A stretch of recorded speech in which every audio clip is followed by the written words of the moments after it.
Hello friends, welcome you all. आज हम बात करने वाले हैं इस वीडियो में जर्नी ऑफ मनी कि किस तरह से जो करेंसी है या हमारी मनी है उसका एवोल्यूशन हुआ, किस तरह से उसमें अलग अलग नए आयाम जुड़ते गए और किस तरह से ये आज के वर्तमान रूप में आ पाई। सबसे पहले बात करें तो शुरुआत में जब एंशियंट टाइम में, बहुत पुराने टाइम में अगर किसी वस्तुओं का हमें एक्सचेंज करना होता था तो उस केस में हम एक वस्तु से दूसरी वस्तु को बदल देते थे। जो बायर और सेलर होते थे वो एक दूसरे की वस्तुएं एक्सचेंज कर देते थे, जिससे जो एक्सचेंज है वो होता था किसी भी सर्विसेज का या कमोडिटी का। तो इस तरह से एक वस्तु के बदले दूसरी वस्तु ले ली जाती थी और इसको हम बोलते थे बार्टर सिस्टम। ये सबसे पुराना माध्यम है एक्सचेंज करने का। इसकी कुछ प्रॉब्लम्स थी, जैसे कि लैक ऑफ डबल कोइंसिडेंस, कि अगर एक बायर और एक सेलर है उन दोनों के जो इंटरेस्ट है वो मिलने चाहिए। जैसे अगर उसको एप्पल के बदले मछली चाहिए और मछली वाले को मछली के बदले एप्पल चाहिए, तो उस केस में ही ये ट्रांजैक्शन या एक्सचेंज पॉसिबल है। तो यहाँ पे जो बायर और सेलर हैं दोनों की नीड एक दूसरे के विपरीत होनी चाहिए, यानी कि जो वस्तुएं उनके पास हैं वो एक दूसरे को एक्सचेंज कर लेंगे। तो ये सबसे बड़ी इसमें प्रॉब्लम थी। फिर दूसरी है आपकी lack of common measure of money. इसमें जो वैल्यूएशन था ना उसको नापना बड़ा डिफ़िकल्ट था कि कितने सेब कितनी मछली के बराबर होंगे या कितनी मछलियाँ कितनी सेब के बराबर होंगे। तो सबसे बड़ी प्रॉब्लम इसमें ये भी एक थी कि आप किसी चीज़ को मेजर नहीं करते हैं और उसकी वैल्यूएशन का सबसे बड़ा प्रॉब्लम यहाँ पर रहता है। फिर जो अगली बड़ी प्रॉब्लम थी वो थी इसमें स्टोरेज ऑफ वेल्थ और परचेजिंग पावर।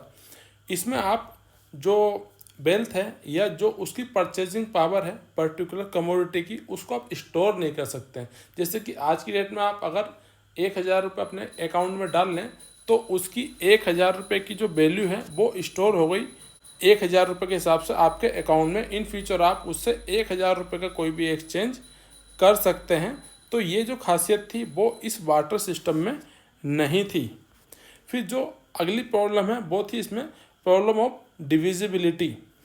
सपोज करिए कि आपको एक बोरी गेहूं और जो गाय है उसको एक्सचेंज करना है बार्टर सिस्टम के अंतर्गत, और मानिए कि किसी वजह से आपको आधी बोरी ही गेहूं की ज़रूरत है।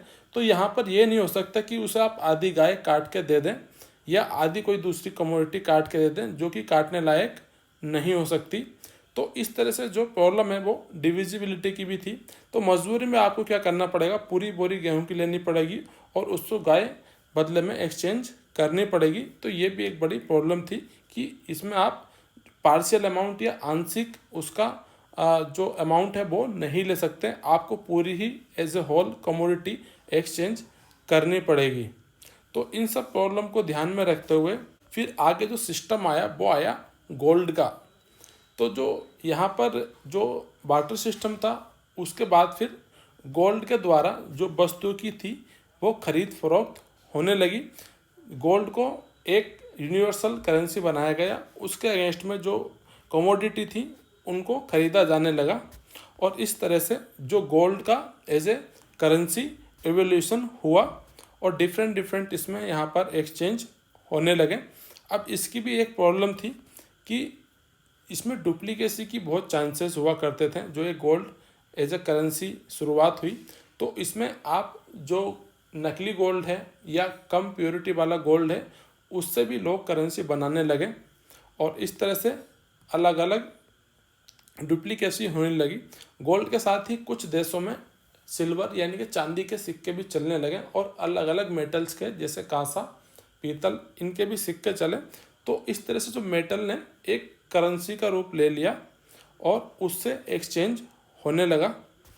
फिर जो दूसरी इसमें प्रॉब्लम थी वो थी हैवी करेंसी। इसका जो बल्कीनेस था वो बहुत ज़्यादा था। सपोज मान लीजिए आपको 1 किलो गोल्ड से कुछ एक्सचेंज करना है तो उसको लाना ले जाना एक डिफ़िकल्ट चीज़ हो जाती है, और अगर कोई बल्क में आपको ट्रांजैक्शन करना पड़ा तो उसमें तो बहुत ही ज़्यादा बल्कि हो जाता था गोल्ड। तो उसको लाने ले जाने में भी काफ़ी वर्क फोर्स की ज़रूरत होती थी और वो एक तरह से एक्सचेंज के लिए उपयुक्त नहीं थी, अगर आपको बड़ी मात्रा में एक्सचेंज करना है तो। फिर जो इसकी अगली प्रॉब्लम थी वो थी प्रॉब्लम ऑफ ब्लैक मनी। इसमें जो गोल्ड है, जैसा कि हम जानते हैं एक कमोडिटी है, तो किसके पास कितनी है, कहाँ से वो कहाँ गई, उसको ट्रेस करना बड़ा मुश्किल होता है। तो इस तरह से जो प्रॉब्लम है ब्लैक मनी की, वो भी इसके साथ अराइज हुई और ये ब्लैक मनी की प्रॉब्लम को बढ़ावा भी देने लगी। फिर जैसा कि हमने आपको बताया, जो इसकी प्योरिटी है उसका हमेशा कंसर्न रहता था। किसी भी मार्केट में अगर आप गोल्ड से कोई चीज़ एक्सचेंज कर रहे हैं तो उस केस में उसकी प्योरिटी को तुरंत वहाँ पे मापना, उसके हिसाब से डिसाइड करना कि कितनी वैल्यू उसकी मिलनी चाहिए, तो वो एक बहुत डिफ़िकल्ट टास्क था। तो इन सब को दूर करने के लिए जो अलग अलग देशों की सरकारें मिली और उन्होंने सेंट्रल बैंक के माध्यम से एक गोल्ड का एक दूसरा उपाय निकाला, जिसको हम फिएट करेंसी भी बोलते हैं, जो कि एक लीगल टेंडर होता है किसी भी देश में। किसी भी देश की सरकार और सेंट्रल बैंक मिलके इसको एक लीगल टेंडर के रूप में मान्यता देते हैं और ये जो करेंसी है वो पूरी तरह से सरकार और उसके सेंट्रल बैंक द्वारा कंट्रोल की जाती है। और इसका अब नया रूप आया डिजिटल मुद्रा के रूप में। ये भी सेंट्रल बैंक द्वारा ही कंट्रोल्ड है, बस इसमें क्या है, जो फ़र्क है वो डिजिटल है। और जो इसका सबसे बड़ा एग्जांपल सामने आया शुरुआत में, वो था आपका एटीएम और डेबिट कार्ड या क्रेडिट कार्ड, जिसको हम प्लास्टिक मनी भी बोलते हैं। इसके बाद जैसे जैसे टेक्नोलॉजी में तरक्की हुई तो इंटरनेट बैंकिंग भी आई, जिससे आप बैंक के सारे ट्रांजैक्शन आप इंटरनेट के माध्यम से अपने कंप्यूटर पर ही करने लगे। उसके बाद थोड़ा और एवोल्यूशन हुआ, जैसे जैसे मोबाइल का पेनिट्रेशन बढ़ा पूरी दुनिया में, तो उसमें मोबाइल बैंकिंग भी एक जरिया बना पैसों को ट्रांसफ़र करने का, एक्सचेंज करने का। और यहाँ पर अभी जो लेटेस्ट है वो यूपीआई है। यूपीआई देखा जाए तो फीचर एक मेथड है किस तरह से उसका ट्रांजैक्शन होगा, और जो यूपीआई का है बहुत ही ज़्यादा प्रचलन में है। और सबसे अच्छा इसका उपयोग किया है हमने कोविड की सिचुएशन में, जहाँ पर हम कैशलेस ट्रांजैक्शन करने लगे। काफ़ी देशों को भी ये टेक्नोलॉजी भारत देने की विचार कर रहा है। इसके भी फिर एक कदम आके जाके शुरुआत हुई जो chain based block based technology पे, जिसको हम बोलते हैं ब्लॉकचेन टेक्नोलॉजी। यहाँ पर हर ट्रांजैक्शन एक ब्लॉक के रूप में स्थापित हो जाता है। इसमें एक पूरा नेटवर्क काम करता है कंप्यूटर का, और जो इसमें प्रोग्रामिंग की जाती है वो इस तरह से की जाती है कि कोई भी अगर ट्रांजैक्शन हो तो उसकी कॉमन नॉलेज सारे नेटवर्क पे, सारे यूज़र पे पहुंच जाए, तो उसको एक तरह से हैक करना या उसमें कुछ फेरबदल करना पॉसिबल नहीं होता है। अगर एक कोई ब्लॉक इसमें क्रिएट हो गया तो उसको रिवर्स करना पॉसिबल नहीं है, यानी कि उसका एक पर्टिकुलर रिकॉर्ड बन जाता है। इस टेक्नोलॉजी को लेकर काफ़ी बड़े बड़े इसमें उपयोग किए जा सकते हैं। ये देखा जाए तो एक फ्यूचर की टेक्नोलॉजी है जिसको धीरे धीरे इवोल्यूशन किया जा रहा है। इस तरह से जो सबसे पहले आभासी मुद्रा की स्थापना हुई वो थी आपकी बिटकॉइन।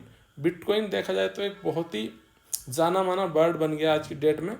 तो बिटकॉइन की इस तरह से शुरुआत हुई क्रिप्टो करेंसी की, जिसको हम ब्लॉकचेन आधारित क्रिप्टो करेंसी भी बोलते हैं। उसके बाद दूसरे भी अलग अलग तरह की जो क्रिप्टो करेंसी है वो भी मार्केट में आई। आज की डेट में करीब पूरी दुनिया में 5000 से ज़्यादा क्रिप्टो करेंसी मौजूद हैं, जो कि कुछ क्रिप्टो करेंसी हैं, कुछ उनके टोकन हैं। और इसका जो बाज़ार है अंतर्राष्ट्रीय लेवल पर काफ़ी बढ़ता जा रहा है। तो इसको हम बोलते हैं वर्चुअल करेंसी, यानी कि आभासी मुद्रा। ये वर्चुअल फॉर्म में होती है और इसकी सबसे बड़ी जो बात है ये डिसेंट्रलाइज होती है, यानी कि कोई भी गवर्नमेंट या सेंट्रल बैंक इसको कंट्रोल नहीं करता है। तो ब्लॉकचेन को लेके जो एडवांस टेक्नोलॉजी है वो हमने तैयार की और उससे डिजिटल क्रिप्टो करेंसी बनाई। लेकिन इसमें सबसे बड़ा अपवाद यह है कि किसी भी देश ने या गवर्नमेंट ने इसको कानूनी रूप से मान्यता नहीं दी है। तो ये जो पर्टिकुलर करेंसी है उसमें लोग ऐसा मानते हैं कि इसमें ब्लैक मनी और इलीगल एक्टिविटीज़ के लिए काफ़ी इस मुद्रा का इस्तेमाल किया जाता है। Friends, thanks for watching this video.